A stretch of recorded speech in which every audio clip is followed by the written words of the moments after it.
नमस्कार, जोहार। छत्तीसगढ़ न्यूज में आपका बहुत बहुत स्वागत है। इससे पहले आप न्यूज को कहां से देख रहे हैं, कमेंट में जरूर बताएं। साथ ही चैनल को सब्सक्राइब करना बिल्कुल ना भूलें। प्रधानमंत्री मोदी 8 अप्रैल को आएंगे छत्तीसगढ़। बस्तर में चुनावी सभा को करेंगे संबोधित। लोकसभा चुनाव के प्रथम चरण के लिए छत्तीसगढ़ की एक सीट बस्तर पर वोटिंग होगी। इससे पहले प्रचार प्रसार के लिए कई दिग्गज नेता यहां आने वाले हैं। मुख्यमंत्री साहब बहुत दिनों से अलग अलग जगहों पर जाकर सभाएं कर रही हैं। अब प्रधानमंत्री मोदी से लेकर राष्ट्रीय अध्यक्ष JP नड्डा भी यहां पर आएंगे। PM मोदी 8 अप्रैल को बस्तर के दौरे पर आने वाले हैं। बस्तर में चुनावी सभा को संबोधित करेंगे। बीजेपी मैनिफेस्टो कमेटी की बैठक के लिए दिल्ली पहुंचे CM विष्णुदेव साय।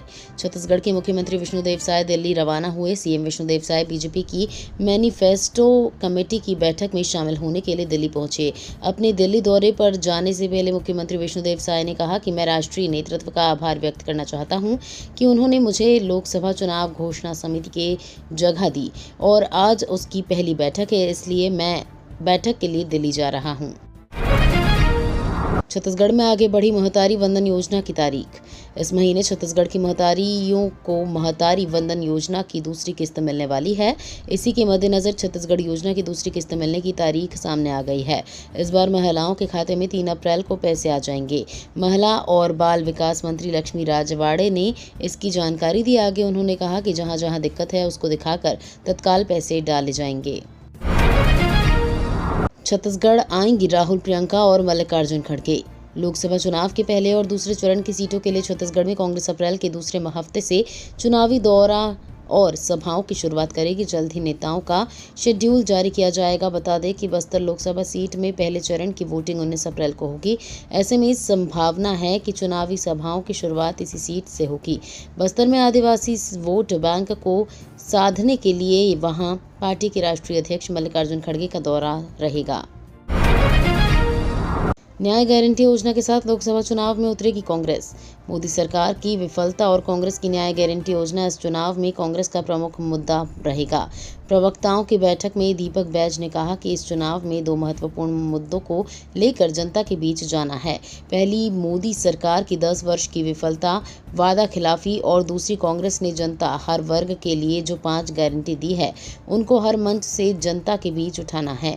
बैज ने कहा कि नारी न्याय योजना में हर महिला को सालाना 1 लाख रुपए देने की गारंटी कांग्रेस ने दिया है। कांग्रेस ने 11 लोकसभा सीटों पर वॉर रूम प्रभारी किए नियुक्त। छत्तीसगढ़ प्रदेश कांग्रेस कमेटी ने लोकसभा चुनाव 2024 के लिए छत्तीसगढ़ प्रभारी सचिन पायलट के अनुमोदन पर 11 सीटों के लिए वॉर रूम प्रभारी नियुक्त किया है। सरगुजा में अनूप मेहता, रायगढ़ में अरुण गुप्ता, जांजगीर में अर्जुन तिवारी को वॉर रूम की जिम्मेदारी दी गई है। वहीं कोरबा में हरीश परसाई, बिलासपुर में सुबोध हरतवाल, राजनांदगांव में जितेंद्र मुदलियार, दुर्ग में RN वर्मा, रायपुर में श्री कुमार मेनन, महासमुंद में अमरजीत चावला, बस्तर में मनोहर लूनिया और कांकेर में नरेश ठाकुर को वॉर रूम का प्रभारी बनाया गया है। डिप्टी CM साव बोले, छत्तीसगढ़ में कांग्रेस क्लीन बोल्ड। बिलासपुर लोकसभा चुनाव को लेकर कार्यकर्ता सम्मेलन का आयोजन किया गया। इस दौरान डिप्टी CM अरुण साव ने कहा कि कांग्रेस की जहाज डूब रही है। उनके सभी 11 प्रत्याशी क्लीन बोल्ड होने वाले हैं। कांग्रेस नेतृत्वहीन हो गई है। प्रदेश अध्यक्ष दीपक बैज भाजपा के मंडल अध्यक्ष से चुनाव हार गए। साव ने कहा कि इस बार पार्टी ने बैज को टिकट न देकर किनारे कर दिया है। अब नैतिक रूप से उन्हें कुछ कहने का अधिकार नहीं है।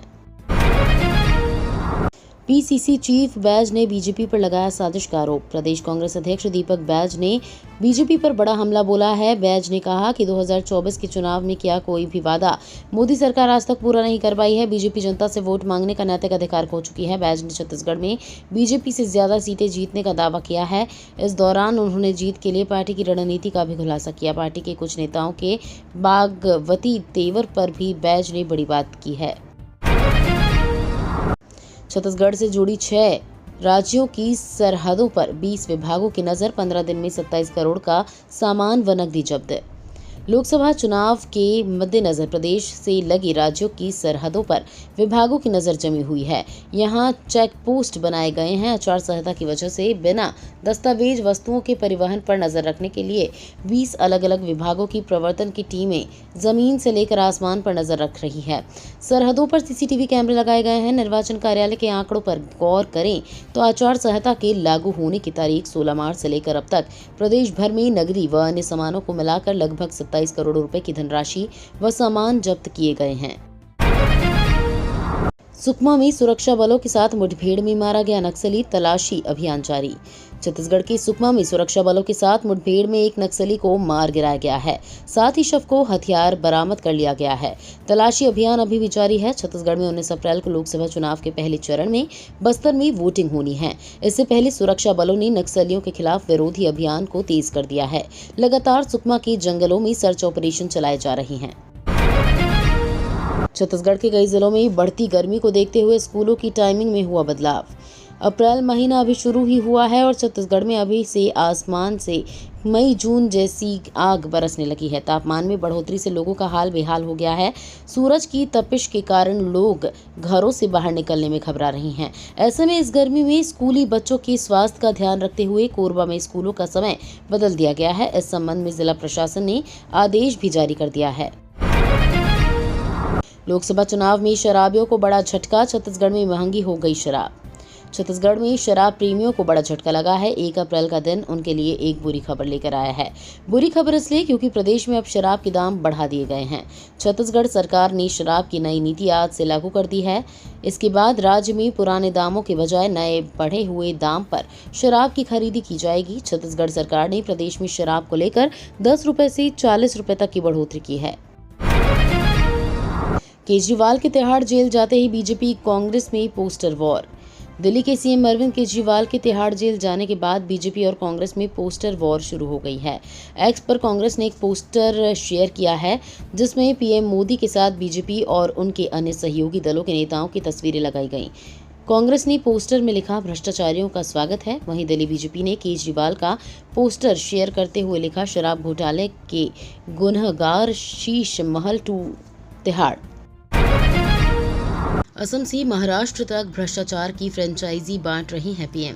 राहुल गांधी ने पीएम मोदी पर निशाना साधते हुए कहा पीएम कहते हैं कि वो भ्रष्टाचार से लड़ाई लड़ रहे हैं पर खुद असम से लेकर महाराष्ट्र तक भ्रष्टाचार की फ्रेंचाइजी बांट रही हैं। उन्होंने जिसे जितना बड़ा भ्रष्टाचारी कहा उसके लिए उतनी ही बड़ी रेड कारपेट बिछाकर उसका स्वागत किया गया। ईडी, आईटी और सीबीआई जैसे संस्थानों को वसूली एजेंट बनाकर चंदे का धंधा कर रही बीजेपी अब भ्रष्टाचारियों का अड्डा बन चुकी है। केंद्र सरकार ने सस्ती की मुकेश अंबानी की नेचुरल गैस।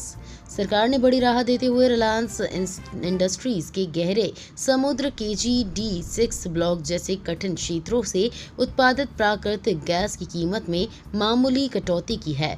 अब दाम $9.87 प्रति 10 लाख ब्रिटिश थर्मल यूनिट हो गए हैं। एक आधिकारिक अधिसूचना में कहा गया कि मानक अंतर्राष्ट्रीय गैस कीमतों में नरमी के अनुरूप ये कटौती की गई है। ये तो थी आज की बड़ी खबरें। अगर आपको न्यूज़ पसंद आई हो तो वीडियो को लाइक और शेयर करना बिल्कुल ना भूलें। धन्यवाद।